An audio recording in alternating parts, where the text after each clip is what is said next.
Hello दोस्तों, good morning. स्वागत है एक बार फिर से आप सभी का एमजेटी एजुकेशन में। दोस्तों आज है 23 अप्रैल। आज की वीडियो में हम लोग बात करेंगे 23 अप्रैल 2022 के मोस्ट इंपॉर्टेंट करंट अफेयर के क्वेश्चंस के बारे में। पूरी वीडियो ध्यान से देखिएगा, पूरी वीडियो डिटेल में आपको समझाई गई है। अगर वीडियो पसंद आए तो वीडियो को लाइक और शेयर जरूर कर देना। चैनल पर नए आए हो चैनल को सब्सक्राइब करो, बेल आइकन को प्रेस करो, जिससे आने वाली वीडियोज का नोटिफिकेशन भी आप तक पहुंचता रहे। इस वीडियो की पीडीएफ फाइल डिटेल्स के साथ और क्विज भी डिटेल के साथ मिलेगी आपको हमारे एप्लीकेशन एमजेटी ऐप पर। तो गूगल प्ले स्टोर पर जाइए और एमजेटी ऐप डाउनलोड कीजिए। वहीं पर फ्री पीडीएफ सेक्शन में जाकर के आप डाउनलोड कर सकते हैं पीडीएफ भी, और क्विज भी जाकर के सॉल्व कर सकते हैं। इसके अलावा दोस्तों हमारे पेड बैचेस भी आए हुए हैं। अगर आप हमारा कोई पेड कोर्स लेना चाहते हो तो यहाँ से आकर के ले सकते हो। यहाँ पर आप देख पाएंगे लेखपाल बैच, ग्रामीण परिवेश, हिंदी इंडिविजुअल, ठीक है, जीएस इंडिविजुअल, एनटीपीसी सीबीटी 2, बहुत सारे बैच हैं। इनको जाकर के आप ले सकते हैं। इंडिविजुअल सब्जेक्ट्स के भी हैं, आप इनको भी ले सकते हैं। तो चलिए बात करते हैं कल के क्वेश्चंस की। कल का क्वेश्चंस क्विकली रिवीजन कर लेते हैं जिससे भूल ना जाओ आप। निम्न में से कौन सा दिवस 21 अप्रैल को मनाया गया? तो विश्व रचनात्मकता और नवाचार दिवस और राष्ट्रीय सिविल सेवा दिवस मनाया गया। Hurun global health care rich list 2022 में शीर्ष पर हैं Cyrus S Poonawalla, serum institute of India के ये हैं अध्यक्ष। भारत का पहला शुद्ध हरित हाइड्रोजन संयंत्र दोस्तों असम में शुरू हुआ है। और अभी शांति सेठी जो कि भारतीय मूल की अमेरिकी हैं, इनको यूएसए की उपराष्ट्रपति कमला हैरिस की रक्षा सलाहकार नियुक्त किया गया है। केंद्रीय कृषि मंत्री नरेंद्र सिंह तोमर ने दोस्तों खरीफ अभियान 2022-23 के लिए कृषि पर एक राष्ट्रीय सम्मेलन आयोजित किया हुआ है। और वहीं अभी भारतीय नौसेना ने मझगांव डॉक लिमिटेड में स्कॉर्पियन कैटेगरी की आखिरी पनडुब्बी आईएनएस वसगीर को कमीशन किया है। इस्पात मंत्रालय के द्वारा राष्ट्रीय धातुविद पुरस्कार 2021 प्रदान किया गया। और आईएमएफ यानी इंटरनेशनल मॉनेटरी फंड ने 2023 के फाइनेंशियल ईयर के लिए भारत की जीडीपी ग्रोथ रेट का अनुमान घटा करके 8.2% कर दिया है। सैन्य अभियानों के अगले महानिदेशक नियुक्त कर दिए गए हैं lieutenant general Manoj Katiyar. Digit insurance का एमडी और सीईओ बना दिया गया है जसलीन कोहली को। तो ये टॉप 10 कल के क्वेश्चन थे जिनका क्विकली आपने रिवीजन किया। कल मैंने आपसे 2 क्वेश्चंस पूछे थे जिनका आंसर आपको करना था। बहुत सारे लोगों ने आंसर किया भी, कुछ लोग आंसर नहीं किए हैं। आप लोग डेली आंसर जरूर किया करो। संयुक्त राष्ट्र की ऑफिशियल लैंग्वेज कौन सी है? तो ये सभी ऑफिशियल लैंग्वेज है। 6 ऑफिशियल लैंग्वेज होती है ना, अरबी, रशियन, स्पेनिश, चाइनीज, अंग्रेजी और फ्रेंच, ये सभी हैं। दिल्ली सरकार की शिक्षा गीत इरादा कर लिया है हमने कि गायक कौन है? इस सॉन्ग को गाया है शान और स्नेहा शंकर ने, यानी बी और सी ऑप्शन दोनों सही होगा आपका। चलिए अब बात करेंगे आज के दिन के शानदार क्वेश्चंस की। तो पहला क्वेश्चन है विश्व पृथ्वी दिवस कब मनाया गया? तो विश्व पृथ्वी दिवस, वर्ल्ड अर्थ डे, प्रत्येक वर्ष 22 अप्रैल को मनाया जाता है। मैंने आपको एक एग्जाम्पल से समझाया हुआ था दोस्तों, विश्व पृथ्वी दिवस, विश्व जल दिवस और विश्व जैव विविधता दिवस। कैसे याद करना है आपको? आपको ये सोचना है कि जब ये पृथ्वी अलग हुआ, ठीक है, तो ऐसे नहीं था। जब सूर्य से ये गोला टूटा तब क्या था? आग का धधकता गोला था। इस पर हुई क्या? बारिश हुई, खूब बारिश हुई, ठीक है, खूब बारिश हुई। इतनी बारिश हुई कि समझ लीजिए जितना पृथ्वी पर जल है इसका 2 गुना बारिश हुआ। तो 2 गुना बारिश हुआ यानी 22 आप ले लेंगे। अब 22 तारीख से समझ लो कब से शुरू हो जाती है गर्मी? मार्च से शुरू हो जाती है। तो समझ लो मार्च में बारिश हुआ। तो सबसे पहले बारिश हुआ, फिर बारिश होने के बाद क्या हुआ कि धरती ठंडी हुई, यानी ये जो गोला था आग का ये ठंडा हुआ और पृथ्वी का रूप लिया। और ये जब पृथ्वी बन गया, फिर पृथ्वी बनने के बाद क्या हुआ कि मतलब समझ लो इसके बाद पृथ्वी बना कुछ दिनों के बाद। इसके बाद क्या हुआ? इस पर वनस्पतियाँ उगनी शुरू हुई, इस पर जैव विविधताएँ आनी शुरू हुई, इस पर पशु पक्षी जन्म लेने लगे, पेड़ पौधे जन्म लेने लगे, मतलब बायोडाइवर्सिटी आई। तो बायोडाइवर्सिटी आप याद रख लेंगे, ठीक है। अब देखो मैं आपको कैसे याद कराता हूँ। आपको याद हो गया, ये तीनों महत्वपूर्ण दिवस याद हो गए हैं। 22 मार्च को विश्व जल दिवस, सबसे पहले बारिश हुई, ठीक है ना, जल दिवस आया, सबसे पहले जल दिवस। फिर 22 अप्रैल को पृथ्वी का निर्माण हो गया, मतलब पृथ्वी बना, पृथ्वी का निर्माण आप याद कर लेंगे। फिर उसके बाद 22 मई को जैव विविधताएँ आ गई, ठीक है ना। जब भाई पृथ्वी बन गया तो धीरे धीरे उस पर पशु पक्षी आने शुरू हुए, पैदा होने शुरू हुए, ठीक है। और उसके बाद फिर पेड़ पौधे जन्म लेना शुरू हुए, तो बायोडाइवर्सिटी आई। तो इस प्रकार से ये तीनों महत्वपूर्ण दिवस आप याद रखेंगे, ओके। उसके बाद गेम और खेल शुरू हुआ, कब से? 1 महीने बाद और ले लो, 23 अप्रैल से। तो ओलंपिक दिवस आप याद रखेंगे। ओलंपिक भी तो होता है, खेल कूद भी होगा। जब आएंगे जीव जंतु, जब जन्म लेंगे तो खेलेंगे आपस में। तो 23 अप्रैल को आप ओलंपिक दिवस याद रखेंगे। ये महत्वपूर्ण दिवस आप इस प्रकार से ट्रिक वाइज याद कर सकते हैं। अगला, तो यहाँ पर आप देख लेंगे इस बार का जो विश्व पृथ्वी दिवस है इसकी थीम है इन्वेस्ट इन आवर प्लानट। ये है बहुत important, invest in our planet, ठीक है। थीम बहुत इंपॉर्टेंट है, इसकी याद रखना है आपको। अंतर्राष्ट्रीय मातृ पृथ्वी दिवस जो है इसे भी कहा जाता है, 1970 में पहली बार मनाया गया था। अगला, हाल ही में global Ayush investment and innovation summit 2022 का उद्घाटन किसने किया? तो इसका उद्घाटन किया है प्राइम मिनिस्टर नरेंद्र मोदी जी ने। इसमें दोस्तों टेड्रोस एधनोम जी शामिल थे। टेड्रोस एधनोम यहाँ पर आपको दिख रहे हैं, कमेंट करके बताओ कौन है। इसके अलावा ये प्रविंद जगन्नाथ जो मॉरिशस के पीएम हैं, ये भी थे। इंडिया के पीएम नरेंद्र मोदी जी और टेड्रोस एधनोम जो कि WHO के महासचिव हैं, ये तीनों लोग इसमें शामिल हुए global Ayush investment and innovation summit 2022 में। कहाँ पर आयोजित किया गया? गुजरात के गांधीनगर में यह आयोजित किया गया है। तो इन सब ने मिलकर के ये 3 दिवसीय सम्मेलन आयोजित कराया। क्लियर? अगला देखते हैं। हाल ही में पैट्रिक अची को कहाँ का दोबारा प्रधानमंत्री नियुक्त किया गया? तो पैट्रिक अची ये दोबारा प्राइम मिनिस्टर नियुक्त हुए हैं दोस्तों आइवरी कोस्ट के। पैट्रिक अची यहाँ पर आप देख पाएंगे, पैट्रिक अची ये हैं। तो इनको जो वहाँ के राष्ट्रपति हैं अलसेन ओटारा, इनके द्वारा दोबारा से नियुक्त किया गया है। आइवरी कोस्ट जो है दोस्तों, अभी मैं आपको वर्ल्ड मैप में दिखाता हूँ, ये कोटे डी आइवर गणराज्य के रूप में भी जाना जाता है। तो आपको मैप में तो इसी नाम से दिखेगा अगर आप खोजने जाओगे, कोटे डी आइवर गणराज्य या रिपब्लिक, ठीक है। तो आइवरी कोस्ट उसको कहा जाता है आम बोलचाल की भाषा में। चलिए वर्ल्ड मैप में आपको दिखाता हूँ आइवरी कोस्ट है कहाँ पर। यहाँ पर आप देख पाएंगे ये है अपना प्यारा भारत। तो यहाँ से आप आएंगे अफ्रीकन कॉन्टिनेंट में। यह अफ्रीका कॉन्टिनेंट आप पहचान ही रहे हो, ठीक है ना। ये एक ऐसा कॉन्टिनेंट होता है दोस्तों जहाँ से तीनों रेखाएं होकर के गुजरती है। तो ये आपको बीच में भूमध्य रेखा दिख रही है। फिलहाल यहाँ पर आप आएंगे, इस साइड में घाना देखेंगे, लाइबेरिया देखेंगे। घाना लाइबेरिया के पास में ये जो है कोटे डी आइवरी, यही देश की हम लोग बात कर रहे थे अभी, ठीक है ना।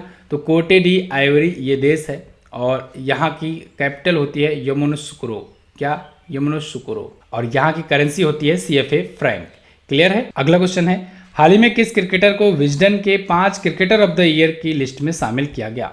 तो दोस्तों अभी हाल ही में 2 भारतीय क्रिकेटर्स को दोस्तों विजडन के क्रिकेटर ऑफ द ईयर की लिस्ट में शामिल किया गया है इस बार।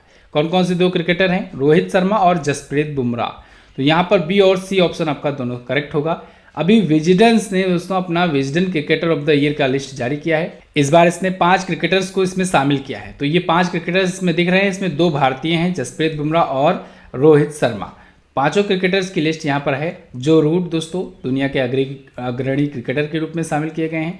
लिजेल ली जो आपको एकमात्र यहाँ पर महिला क्रिकेटर दिख रही हैं, वो हैं दुनिया के अग्रणी महिला क्रिकेटर के रूप में शामिल की गई हैं।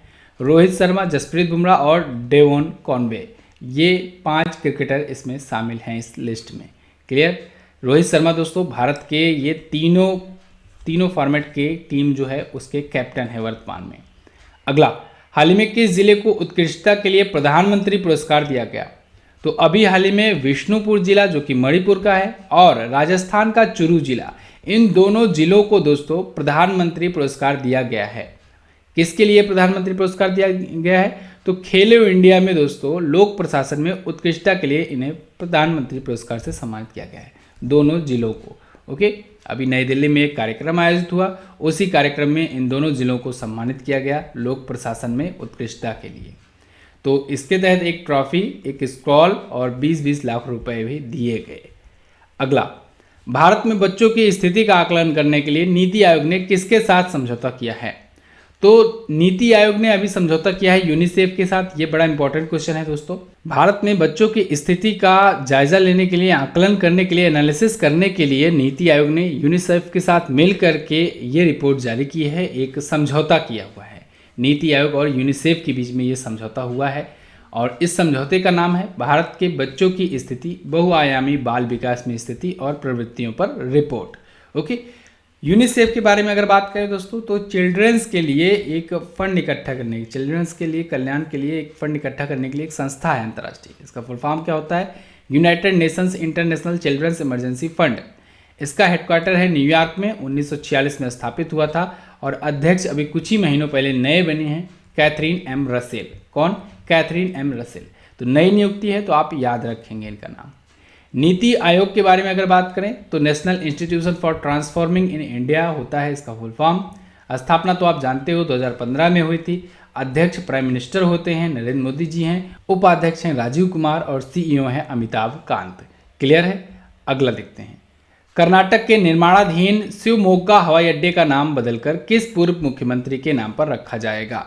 तो ये नाम बदल करके अब रखा जाएगा बीएस येदियुरप्पा जी के नाम पर। शिवमोग्गा इंटरनेशनल एयरपोर्ट अभी ये बन रहा है, अभी निर्माणाधीन है। ठीक है, कर्नाटक का ये इंटरनेशनल एयरपोर्ट होगा और बीएस येदियुरप्पा जी जो कि दोस्तों पूर्व सीएम रह चुके हैं कर्नाटक के, इनके नाम पर उस एयरपोर्ट का नाम कर दिया जाएगा। क्लियर है। ये इंटरनेशनल एयरपोर्ट टाइप का बन रहा है, यानी इंटरनेशनल मानक पर आधारित बन रहा है। दिसंबर 2022 तक कंप्लीट हो जाएगा, इसका उद्घाटन भी हो जाएगा। अच्छा, बीएस येदियुरप्पा से याद आया दोस्तों, इनको कोविड वॉरियर पुरस्कार से भी सम्मानित किया गया था, ये भी आपको याद रखना है। ठीक है, इंपॉर्टेंट है। ओके, अगला देखते हैं। हाल ही में भारत सरकार का प्रधान वैज्ञानिक सलाहकार किसे बनाया गया? तो भारत सरकार के प्रधान वैज्ञानिक सलाहकार बनाए गए हैं अजय कुमार सूद। यहाँ पर दोस्तों इमेज में दिख रहे हैं, ये हैं अजय कुमार सूद। ये भारत सरकार के प्रधान वैज्ञानिक सलाहकार होंगे, चीफ साइंटिफिक एडवाइजर होंगे। इससे पहले दोस्तों ये प्रधानमंत्री के विज्ञान प्रौद्योगिकी और नवाचार सलाहकार परिषद के ये सदस्य भी हैं। ठीक है, अभी वर्तमान में यहाँ हैं, तो अभी ये विजय राघवन की जगह पर अब नियुक्त कर दिए जाएंगे भारत सरकार के प्रधान वैज्ञानिक सलाहकार। अगले 3 वर्षों के लिए इनका कार्यकाल रहेगा। अगला, हाल ही में कहाँ पर स्मार्ट सिटी स्मार्ट शहरीकरण सम्मेलन आयोजित किया गया? तो अभी हाल ही में ये सम्मेलन आयोजित हुआ गुजरात के सूरत शहर में आयोजित हुआ है स्मार्ट सिटी स्मार्ट शहरीकरण सम्मेलन। तो 3 दिवसीय ये सम्मेलन था, 18, 19 और 20 में ये आयोजित किया गया है अप्रैल 2022 में। स्मार्ट सिटीज़ स्मार्ट अर्बनाइजेशन, ठीक है, आवास और शहरी मामलों के मंत्रालय और भारत सरकार के द्वारा Surat smart city corporation development limited के सहयोग से ये आयोजित किया गया है। क्लियर।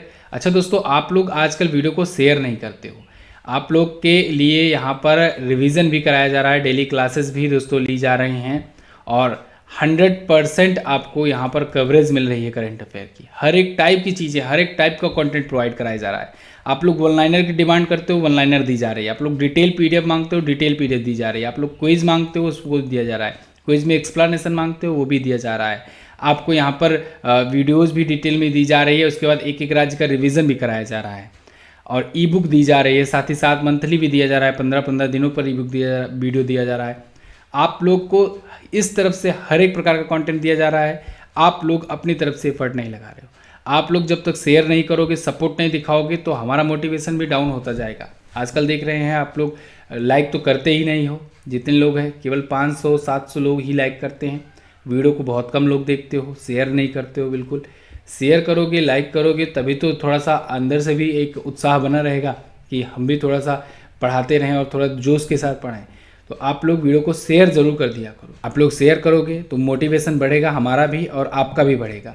फिलहाल यहाँ पर गुजरात के बारे में देख लेते हैं। गुजरात आप मैप में देख पाओगे तो यहाँ पर है गुजरात इंडिया के मैप में। ये भारत का सबसे ज़्यादा तटीय सीमा वाला राज्य है। गांधीनगर यहाँ की राजधानी है। भूपेंद्र पटेल बीजेपी पार्टी से यहाँ के हैं सीएम। गवर्नर हैं आचार्य देवव्रत और अरविंद कुमार यहाँ के करंट टाइम पर चीफ जस्टिस हैं।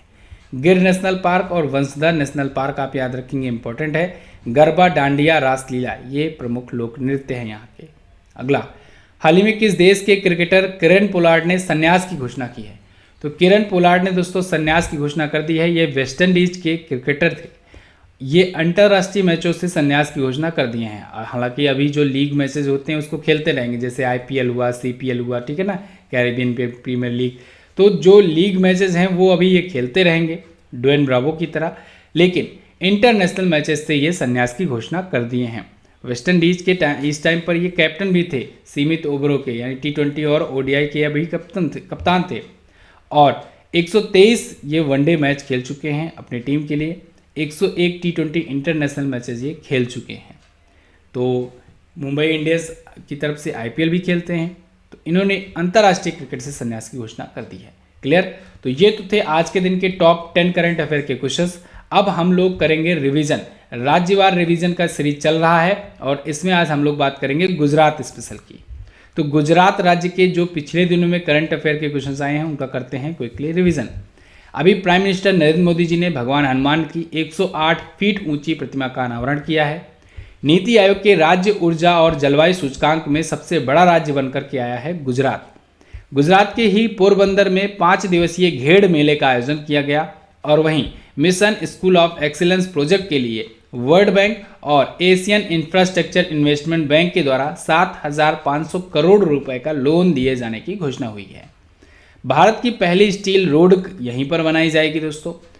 WHO ने गुजरात में ग्लोबल मेडिसिन सेंटर स्थापित करने के लिए भी एक समझौता किया हुआ है।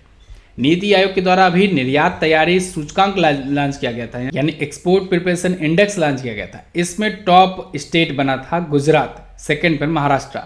नई IT और ITES नीति भी अभी गुजरात के द्वारा ही लॉन्च की गई है और अहमदाबाद की IPL टीम का नाम गुजरात टाइटंस रखा गया है। आपको पता होगा IPL में 2 नई टीमें आई हैं, एक लखनऊ सुपर जायंट्स और एक गुजरात टाइटंस, ठीक है ना। तो ये दोनों टीमों के नाम आप याद रखेंगे। अब IPL में 10 टीमें खेला करती हैं। क्लियर है। ऐसे ही दोस्तों राज्यवार सभी राज्यों को कवर किया जा रहा है। आप पिछले दिनों में जाकर के देख सकते हो राज्य बाई राज्य के करंट अफेयर को, तो आप पिछले करंट अफेयर को भी मत भूला करो देखना। क्वेश्चन ऑफ द डे में बात करेंगे। अभी मनाए गए विश्व रचनात्मकता और नवाचार सप्ताह की थीम क्या रखी गई थी? कमेंट करके हमें बताओ इसको। इसके अलावा Hurun global health care rich list के अनुसार सबसे अधिक स्वास्थ्य उद्योग अरबपति किस देश में रहते हैं? दोनों क्वेश्चंस के बारे में जो भी पता हो डिटेल में जरूर आंसर करना। RRB NTPC CPT 2 बैच ये सफलता बैच है दोस्तों, और ये समझ लो NTPC के लिए आपका आखिरी बैच है। ये आपकी जॉब के लिए आखिरी बैच है। इस बैच को लेने के बाद आपकी जॉब कंफर्म हो जाने वाली है, तो आप इस बैच को ज्वाइन कर सकते हो। अभी के लिए आपको कूपन कोड यूज करना है MZT20, मिलेगा आपको 20% का डिस्काउंट। तो आप जाइए MZT ऐप पर और वहाँ से परचेज सेक्शन में जाइए, कोर्स सेक्शन में जा करके इसे परचेज कीजिए। अगर कोई डाउट है, कोई प्रॉब्लम है, तो आपको व्हाट्सएप नंबर भी दिया गया है, आप व्हाट्सएप पर भी संपर्क कर सकते हैं। कोई भी डाउट हो, कोई भी इशू आप साझा कर सकते हैं। इसके अलावा भी और भी वीडियो कोर्सेज हैं। अगर आप लेखपाल की तैयारी कर रहे हो तो लेखपाल बैच ले सकते हो। अगर आपका लेखपाल में केवल ग्रामीण परिवेश कमज़ोर है, वो पढ़ना चाहते हो, तो सिर्फ ग्रामीण परिवेश का बैच ले सकते हो। अगर केवल हिंदी की जरूरत है, हिंदी ले सकते हो, ठीक है। अगर केवल इकोनॉमी वीक है, इकोनॉमी ले सकते हो। पॉलिटी वीक है, पॉलिटी ले सकते हो। यानी आप इंडिविजुअल बैचेस भी ले सकते हो और आप कॉम्बो बैचेस भी ले सकते हो। MZT ऐप पर ये सारी चीज़ें अवेलेबल हैं, तो गूगल प्ले स्टोर से आज ही डाउनलोड कीजिए। ई बुक लेना चाहते हो तो आप ई बुक सेक्शन में जाकर के ई बुक्स ले सकते हो। बहुत ही शानदार और ज़बरदस्त ई बुक आई हुई है। एक बार अगर आप लोगे, अगली बार से आपको कहने की ज़रूरत नहीं पड़ेगी, हर बार आकर के आप लोगे ई बुक। चलिए बस इसी नोट्स के साथ इतना ही रखते हैं वीडियो में। वीडियो को एंड तक देखने के लिए बहुत बहुत धन्यवाद। मिलेंगे अगली वीडियो में, तब तक के लिए नमस्कार, जय हिंद, वंदे मातरम।